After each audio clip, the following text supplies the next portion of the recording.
At 5:45 a.m., a woman named Maya wakes up in a new, unfamiliar city. Today is her first day at a new job after having recently moved. At 7:20 a.m., she waits at the train station nearest her apartment.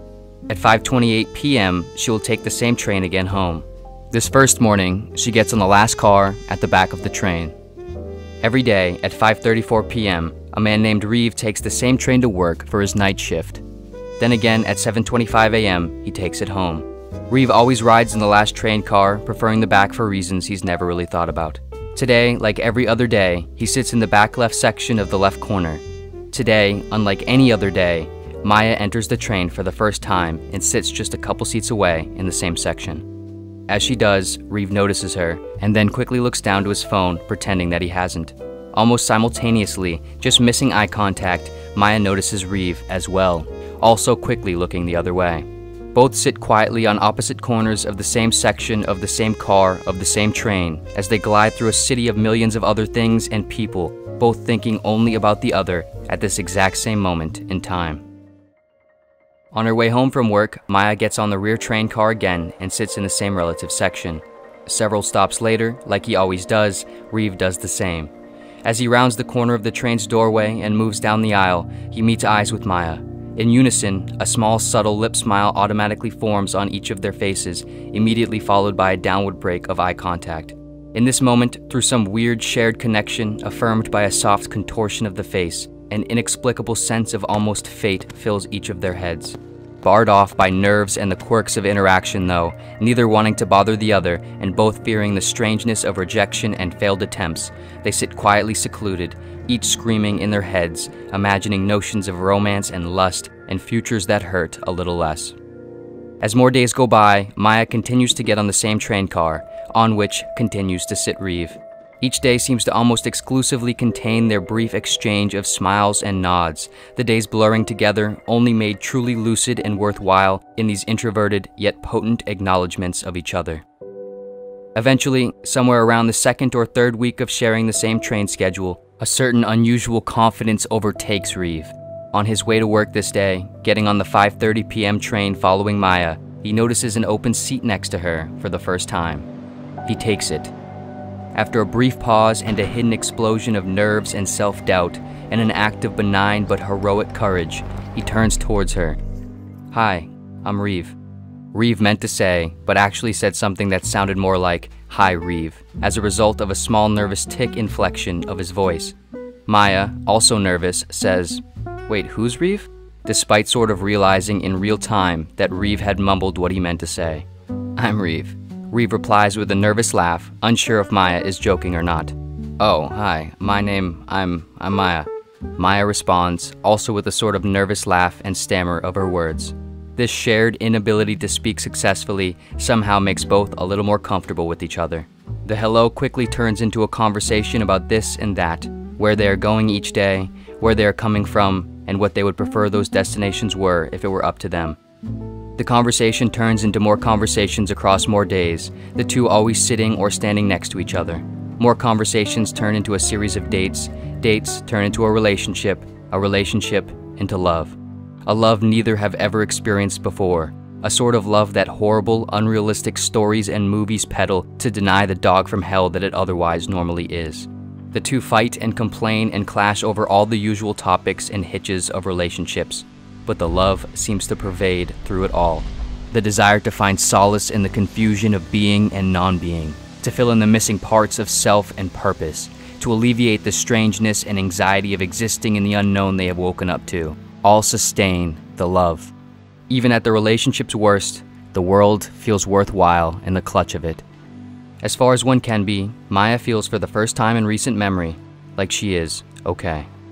On one night, Reeve takes Maya wakes up, disoriented and almost scared. The feeling quickly goes away though, as she gets up, gets ready, and leaves for work. On her drive, she can't help but think about the dream she had last night, and how it almost feels like an actual memory of another life. Her concerns of the oncoming day quickly overtake and replace her thinking though, dissolving the dream's setting and characters into some oblivion that will never be known, nor experienced, nor remembered by anyone, including her, again. Maya works as an architectural designer 1 for a mid to large-sized design firm. She has recently started working at a new firm after having left another. Her main goal in life has and remains to become an architectural project manager, developing and controlling the design plans of buildings and city features from the ground up. For all intents and purposes, she is passionately obsessed. She has given up relationships and left loves unfounded. She has moved 3 times. She has sacrificed a great deal for it. But she can't imagine a life in which she would be doing anything else. Her work is her way of escaping the uncertainty of everything else. The clarity and purpose and self-control she finds in it seems to make the chaos and confusion of the world and her inexplicable place within it worthwhile. Today, she is pitching several new concepts for seating integrations to potentially be applied to a large restaurant redesign that the firm is working on. After nerves and stress and an almost blacking out of awareness, the pitch seems to go perfectly. Her designs are brought onto the project. As more time seems to go by, more and more of Maya's work is utilized and developed into project plans. She is soon promoted to Architectural Designer 2, the next higher rank up at the firm. Not long after, she is promoted to Designer 3. Eventually, after a long stretch of time that seems like almost no time at all, she is promoted to Project Manager. Her teenage dream, now, finally, a reality. As far as one can, Maya feels okay, like it has all been worth it. Her first 2 projects are a great success, both well received by the clients and highly regarded by the firm and local industry at large. Her concepts are a perfect balance of being both simple yet innovative, subtle but effective. Her 3rd project is off to a great start as well, on track to be equally successful. On one of the build days, Maya visits the construction site to ensure that everything is in order. Everything is off to a great start and the day is like any and every other day. Then, for no explainable reason, the partly constructed building suddenly collapses in on itself, the surface almost peeling back into a collection of rubble, and the rubble seeming to almost disappear or dissolve into the ground in a way that should be impossible. Sudden disorientation and horror overtake Maya, terrified that she has made a horrible mistake. Then, in nearly the same instant, the other surrounding buildings and homes within her view seem to also simultaneously fall in a similar manner, peeling away from themselves and then dissolving into the ground. Maya begins to black out in a disorientation as she hazily looks around and notices the other workers panicking and frozen. One by one, they all appear to peel off themselves and dissolve. The ground appears to begin the same. Maya, now in a physically active panic, quickly tries to— A man named David reflects to himself briefly. As the software exits out, the project file clears, and the experiment resets. He and 2 other researchers discuss the experiment's results in a dark lab room. In front of them, a large 180-degree multi-screen monitor connected to a state-of-the-art supercomputer finishes its reset and spews out a collection of data results. It's the 2nd trial of the day and the 6th of the week. The results have remained inconsistent with the intended hypothesis, yet again rendering the experiment mostly useless. David, his 2 partners, and a full team of assistants are researching consciousness through a new, highly controversial mind modeling software which maps and replicates the functions of a brain, in which certain codes and commands can be executed that simulate the electrical activity of biological brain neurons, reproducing any mental and perceptual state.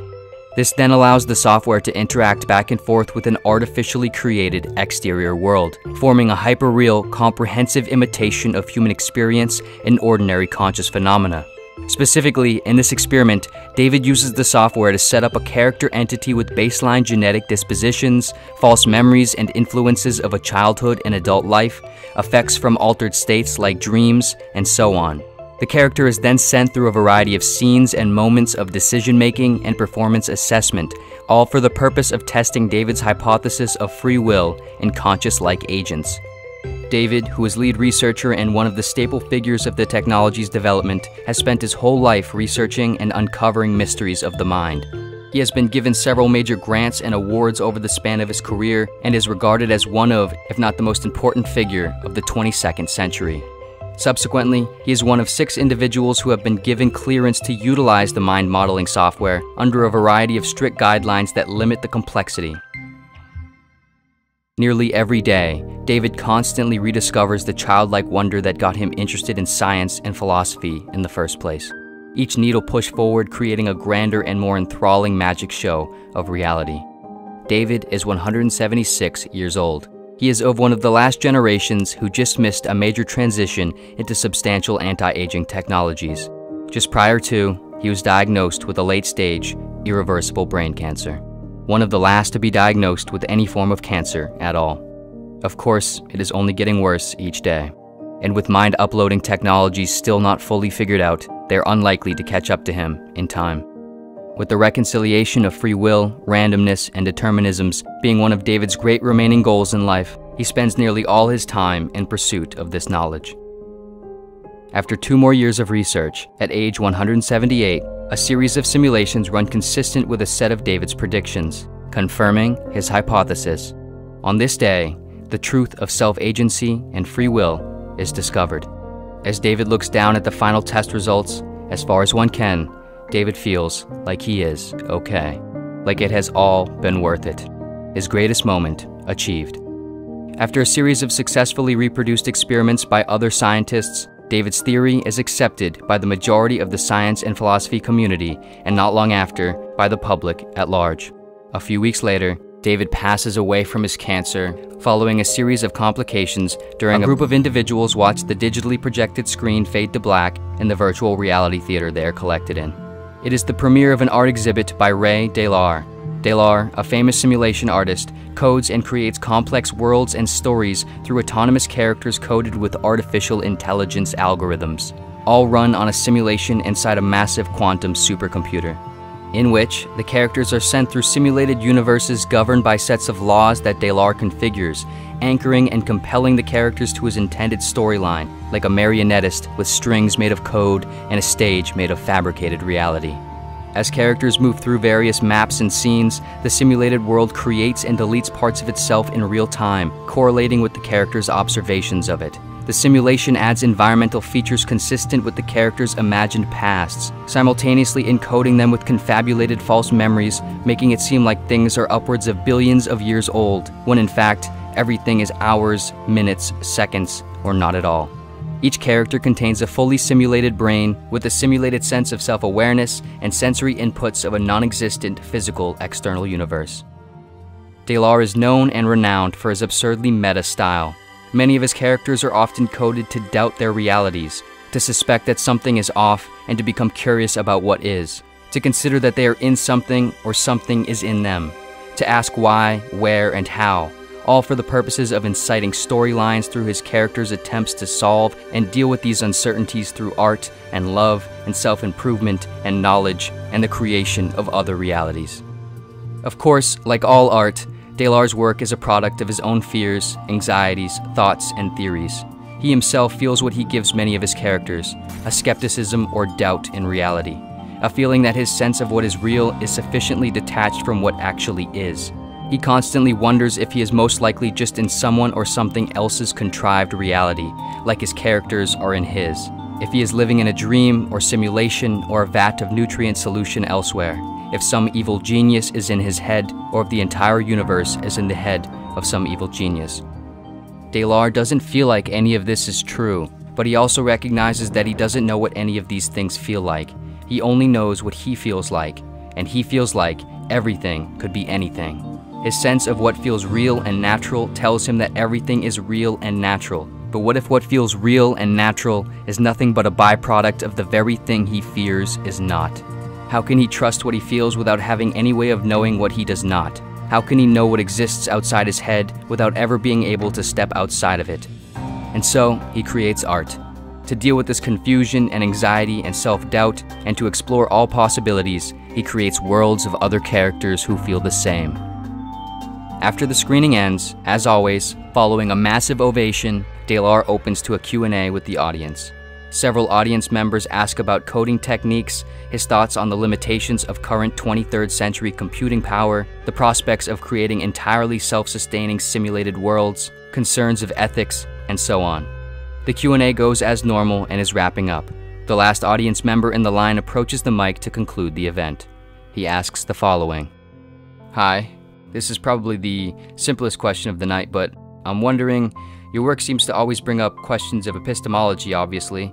Doubts of actually having sufficient knowledge of knowledge to know if we can trust anything we think. You create worlds and people that think and act and feel like they are just as real as we think we are, but are of course not real in the way they think they are at all. But so my question is, as a true skeptic, you seem to doubt all things. But I'm curious, have you ever doubted if any of that matters? The audience member pauses for a short moment and then continues. I mean, love is felt in the dreams of your characters, right? Passions and purposes are had and made in worlds within your worlds. Apparent truths are discovered and wonders are found in realities made of no more than art and entertainment. If experiences are experienced in anything anywhere, does it matter any less if it's real in the way one thinks? And does it matter if one can or can't prove it? You show that knowing what is real or not is likely impossible, that we all very well could be inside some simulation or a video or a story right now, that we could exist in some pre-coded or deterministic system without any of the free will that we yearn for and feel like we have. But does that matter? Haven't you more revealed that the uncertainty and unknowns of these hows and whys and wheres and whats is in fact a sustainable and desirable quality that builds a potential infinity of love and desire and curiosity? And isn't that you exist somewhere, able to experience any of these things, all that you can truly know, and all that ultimately needs to matter? The audience member subtly nods his head and steps back away from the mic to imply the completion of his question. The virtual theater is quiet. Delar pauses and thinks for a moment, then responds, I am